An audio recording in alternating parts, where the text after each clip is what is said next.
हाय, नमस्ते everyone.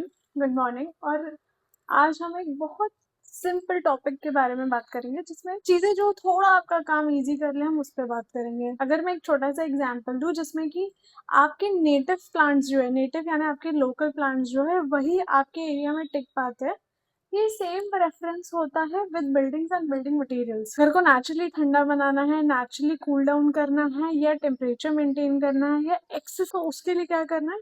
Go with natural material available locally. For example, stones, woods, and at some places even concrete and mud. अब आप पूछेंगे ये कैसे possible है? जिस प्लेस में स्टोन अवेलेबल है, मतलब उस टेम्परेचर में स्टोन टिक सकता है, इसलिए वो वहाँ है। Same goes with wood. And when it comes to mud, same is the answer. अब आप रीजन वाइज देखेंगे तो आप एक कॉमन चीज ऑब्जर्व करेंगे। फॉर एग्जाम्पल, हिली रीजन में जो घर है उन सब में वुड का इस्तेमाल काफी हुआ है। हाँ बिल्कुल, मड से वहाँ घर बन सकते हैं क्योंकि मड अवेलेबल है, पर वो टेम्परेचर नहीं झेल पाता इतना ठंडा। सेम में जब राजस्थान की तरफ जाए तो वहाँ पे यूजुअली घर पत्थरों के होते हैं, जैसे हवा महल। ये तो बहुत बड़ा प्राइम एग्जाम्पल है कि इतनी गर्म जगह पे बनने के बावजूद वो अंदर से ठंडा रहता है।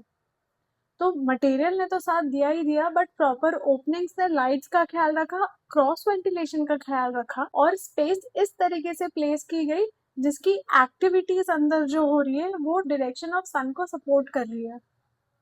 जैसे मैंने पहले बताया था कि अगर साउथ में कमरा बनाएंगे तो गर्म होगा, पर वहीं अगर आप सीढ़ी रख देंगे तो गर्म सीढ़ी में होगा, आपको कूल डाउन करने की कुछ जरूरत नहीं पड़ेगी। तो वही ऐसी जगह आएंगे जहाँ बारिश ज्यादा होती है, जैसे महाराष्ट्र की तरफ, तो आपको फ्लैट रूफ मिलेगी। डेफिनेटली जो फ्लैट रूफ होती है वो एक्स्ट्रा यूजेज ऑफ स्पेस भी होती है, क्योंकि यहाँ पे टेम्परेचर भी हाई होता है, तो लोगों का पर्सनल बिजनेस भी उस हिसाब से चलता है।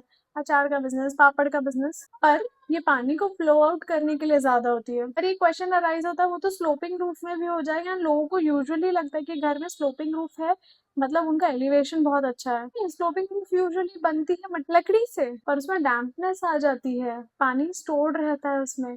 वेरास फ्लैट रूफ में हल्की सी स्लोपिंग होती है, पानी ड्रेन आउट हो जाता है, इसलिए कश्मीर जैसे घर हम लोग महाराष्ट्र में नहीं बना पाते हैं। और अगर कश्मीर में फ्लैट रूफ बनाएंगे तो उसमें तो स्नो स्मज होता रहेगा और वो हमेशा ठंडा रखेगा, इसलिए स्लोपिंग रूफ देते हैं कि वो स्लाइड होके नीचे गिर जाए। लोकल मटेरियल से कंस्ट्रक्शन करने के कारण आपका कॉस्ट सेविंग काफी होता है। बट ये बात रही आउटर स्ट्रक्चर की। इंटरनली आप चीजों को काफी चेंज कर सकते हैं। अगर लग्जरी में जाना है तो वहां पे आप आर्चेस यूज कर सकती है, वहां मटेरियल चेंज हो सकता है, फ्लोरिंग पैटर्न डिजाइन हो सकती है, सीलिंग डिजाइन चेंज हो सकती है, लाइटिंग यूज हो सकती है। अब अगर एक घर जो स्लोपिंग रूफ में बना है कहीं नॉर्थ, और एक घर जो महाराष्ट्र बना है विद फ्लैट रूफ, अगर उन दोनों की सिंगल सिंगल रूम को मुझे एस्थेटिकली प्लीजिंग बनाना है तो पता है मैं क्या करती? लाइटिंग का इस्तेमाल करती सही तरीके से। हर बार जरूरी नहीं कि सनलाइट को मैं यूज करूं, पर इंटरनल लाइट्स में चेंजेस करती। जो हमारी सबसे पहली रील थी उसमें ये चीज डिफाइन की गई है कि किस तरीके से लाइट आपका मूड चेंज करती है और किस टाइप की लाइट आपको फीलिंग चेंज करती है। कई प्लेसेस पे फोकस लाइट्स अगर प्लेस किए जाए तो वो प्लेस अपने आप एनहांस होने लगती है। एक कॉमन बड़ी लाइट तो हर जगह होती है, उनको बंद कर दो और एस्थेटिक्स लाइट यूज करें। इसका मतलब ये नहीं है कि सुंदर सुंदर लाइट लाके लगाए,